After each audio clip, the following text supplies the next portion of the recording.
ಶ್ರೀ ಗುರು ಬಸವಲಿಂಗಾಯ ನಮಃ. ಎಲ್ಲರಿಗೂ ಶರಣಾರ್ಥಿಗಳು. ಇವತ್ತಿನ ವಚನ ನಮ್ಮ ನಿವೇದಿತ ಮ್ಯಾಮ್ ಹೇಳಿಕೊಟ್ಟಿದ್ದ ವಚನ, ವಿಶ್ವಗುರು ಬಸವಣ್ಣವರ ವಚನ. ನರವಿಂದ್ಯದೊಳಗಿನ್ನ ಹುಳುಗಿನಿಯ ಮಾರಿ, ನರವಿಂದ್ಯದೊಳಗಿನ್ನ ಹುಳುಗಿನಿಯ ಮಾರಿ, ಸಲಹೊತ್ತ ಶಿವ ಶಿವ ಎಂದೋದಿಸಯ್ಯ, ಸಲಹೊತ್ತ ಶಿವ ಶಿವ ಎಂದೋದಿಸಯ್ಯ, ನರವಿಂದ್ಯದೊಳಗಿನ್ನ ಹುಳುಗಿನಿಯ ಮಾರಿ, ಭಕ್ತಿ ಎಂಬ ಪಂಜರದೊಳಗೆ ಹಿಕ್ಕಿ, ಭಕ್ತಿ ಎಂಬ ಪಂಜರದೊಳಗಿಕ್ಕಿ, ಸಲಹು ಕೂಡಲ ಸಂಗಮ ದೇವಾ, ಸಲಹು ಕೂಡಲ ಸಂಗಮ ದೇವಾ. ಎಲ್ಲರಿಗೂ ಶರಣಾರ್ಥಿಗಳು. ಆಕಾಶದಲ್ಲಿ ಹಾರೋ ಗಿಳಿಯನ್ನು ಪಂಜರದಲ್ಲಿಟ್ಟು ಸಾಕ್ತಾರೆ. ಆ ಗಿಳಿಗೆ ಹಾರೋಕ್ಕೆ ರೆಕ್ಕೆಗಳಿದ್ರು ಪಂಜರ ಬಿಟ್ಟು ಬೇರೆ ಕಡೆ ಹೋಗೋಕ್ಕಾಗಲ್ಲ.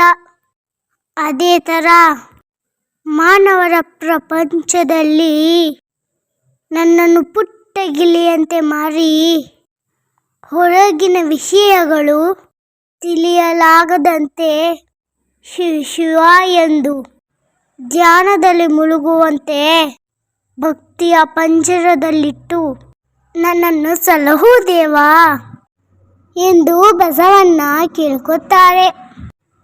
ಅದಕ್ಕೆ ಅವರನ್ನ ಭಕ್ತಿ ಭಂಡಾರಿ ಬಸವಣ್ಣ ಅನ್ನೋದು. ನರವಿಂಧ್ಯದೊಳಗೆನ್ನ ಹುಲುಗಿನಿಯ ಮಾಡಿ, ನರವಿಂಧ್ಯದೊಳಗೆನ್ನ ಹುಲುಗಿನಿಯ ಮಾಡಿ, ಸಲಹುತ್ತ ಶಿವ ಶಿವ ಎಂದೋದಿಸಯ್ಯ, ಸಲಹುತ್ತ ಶಿವ ಶಿವ ಎಂದೋದಿಸಯ್ಯ, ನರವಿಂಧ್ಯದೊಳಗೆನ್ನ ಹುಲುಗಿನಿಯ ಮಾಡಿ, ನರವಿಂಧ್ಯದೊಳಗೆನ್ನ ಹುಲುಗಿನಿಯ ಮಾಡಿ. ಭಕ್ತಿ ಎಂಬ ಪಂಜರದೊಳಗಿಕ್ಕಿ, ಭಕ್ತಿ ಎಂಬ ಪಂಜರದೊಳಗಿಕ್ಕಿ, ಸಲಹು ಕೂಡಲ ಸಂಗಮ ದೇವಾ,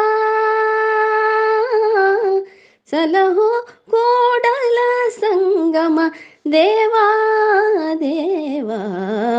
ಕೊಡವಿಂಧ್ಯದೊಳಗೆನ್ನ ಹುಲುಗಿನಿಯ ಮಾಡಿ, ನರವಿಂಧ್ಯದೊಳಗೆನ್ನ ಹುಲುಗಿನಿಯ ಮಾಡಿ, ಸಲಹುತ್ತ ಶಿವ ಶಿವ, ಸಲಹುತ್ತ ಶಿವ ಶಿವ ಎಂದೋದಿಸಯ್ಯ, ನರವಿಂಧ್ಯದೊಳಗೆನ್ನ ಹುಲುಗಿನಿಯ ಮಾಡಿ, ಹುಲುಗಿನಿಯ ಮಾಡಿ.